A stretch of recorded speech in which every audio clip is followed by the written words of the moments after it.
Hello, magandang araw. Ako po pala si Harold Pangan. Dati po akong French fries vendor. So, na-invite po ako dito ni Kuya Noel, February 10, 2023. Madaling araw. That day, tanghalin tapat, nag-join din po ako. Nagdesisyon ako ng mabilis kasi nakita ko maganda. Pioneer tayo sa gantong klase ng concept. So, tinrabaho ko po siya. So, sa awa ng Diyos, 5 buwan na po ako dito. Mag-6 na buwan na po ako sa August 10.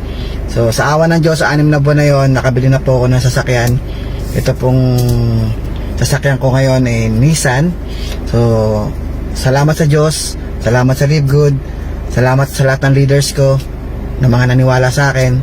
Salamat kay Kuya Pernan na isa sa mga nag-i-speaker sa Zoom, kay Kuya Perds. Salamat po sa lahat ng mga naniwala.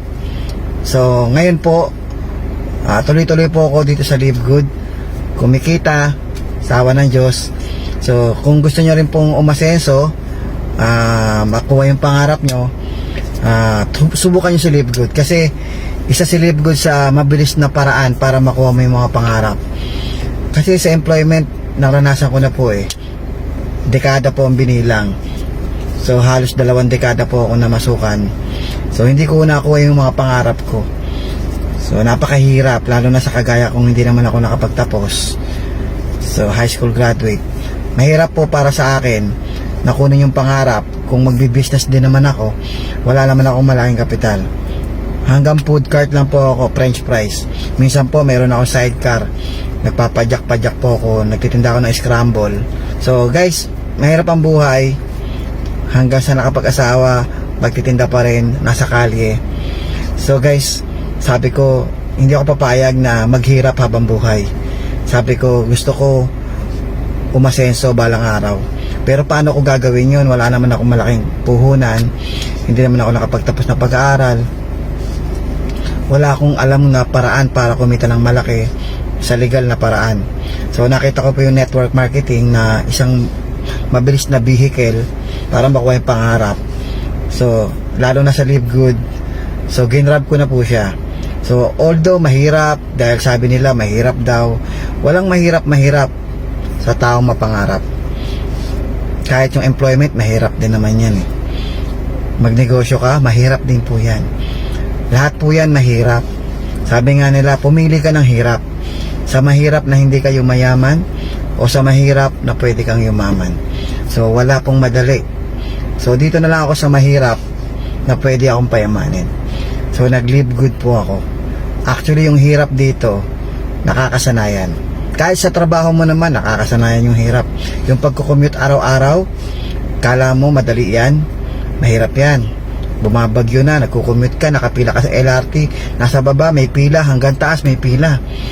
Pag bus naman, siksikan din, bago ka makasakay, abuti ka ng 30 minutos bago ka makasakay.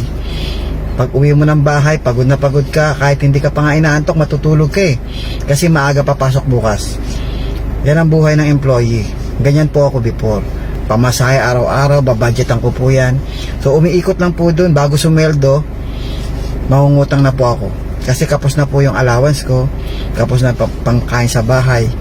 Tapos pag sumweldo ako, babayaran ko yung utang ko. So kapos na naman ako. So bago magsweldo, ubos na naman yung pera ko, uutang na naman ako. Ang hirap po ng buhay. Paulit-ulit lang po yun for 2 decades. On the side, nagtitinda po ako. Minsan tinda, minsan employee. So napakahirap po.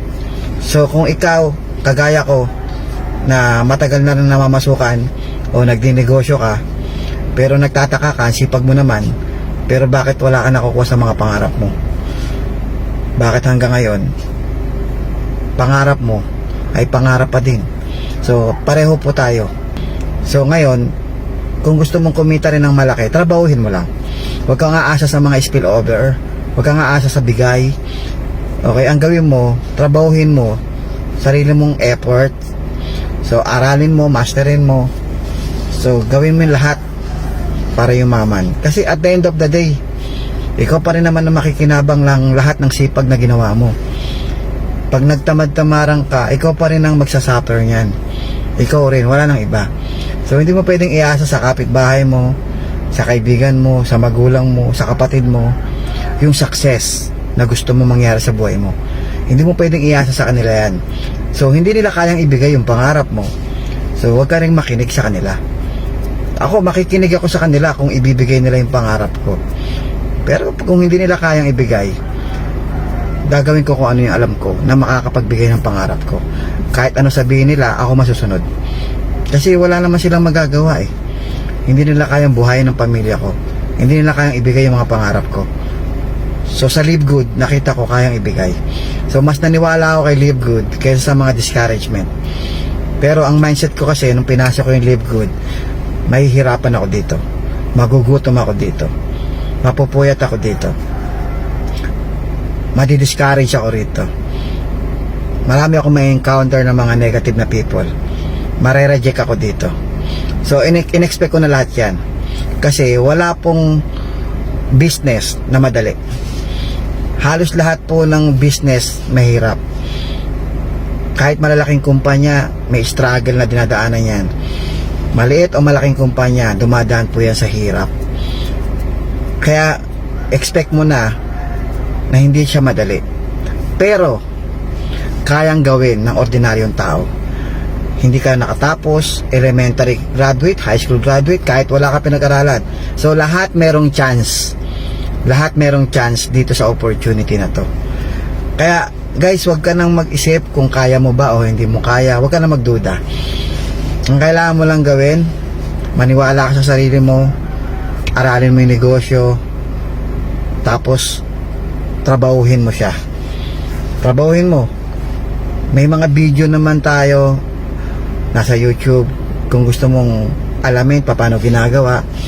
So meron tayong Zoom everyday, may training tayo once a week. Attend ka lang, matututo ka. So hindi siya overnight success, meron siyang proseso, kailangan mo siyang daanan.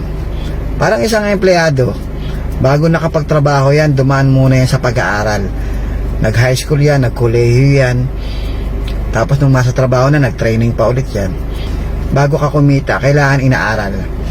May proseso. So dito may proseso rin. Ang maganda sa proseso dito, wala nang bayad yung training. Ating ka ng training, libre. Tuturuan ka ng upline mo, libre.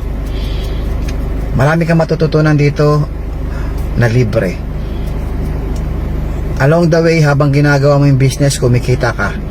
Along the way, natututo ka. So hanggang ngayon, kahit naman kami kumikita na, tuloy-tuloy pa rin po yung pag-aaral namin.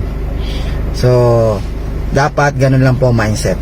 Kung saan team ka nakakonect, huwag mong tingnan yung upline, kung magaling ba siya mag-invite, kung may spillover bang ibibigay sa'yo yan. Huwag mong tingnan yun. Ang tingnan mo ikaw, yung sarili mo. Ikaw ang gagawa ng pangarap mo rito, ikaw. Kahit sabi mo ako upline mo, si Coach Fernan upline mo, si Tim Miller upline mo, wala silang magagawa, kundi ikaw pa rin ang gagawa. Ikaw pa rin eh. So ganun lang po yun. So you must learn before you earn. So yun lang, maraming salamat. So sana po nakatulong ako, nakapag-inspire ako sa inyo. Sana isang araw ikaw naman po yung kumikita ng malaki. Sana isang araw, 1 month from now o 1 year from now, ikaw naman yung bumibili ng sasakyan mo. Ikaw naman yung nagdadrive ng gusto mo sasakyan. Ikaw naman yung bumibili ng bahay. Ikaw naman bumibili ng pangarap mo. So, yun lang. Maraming salamat and God bless.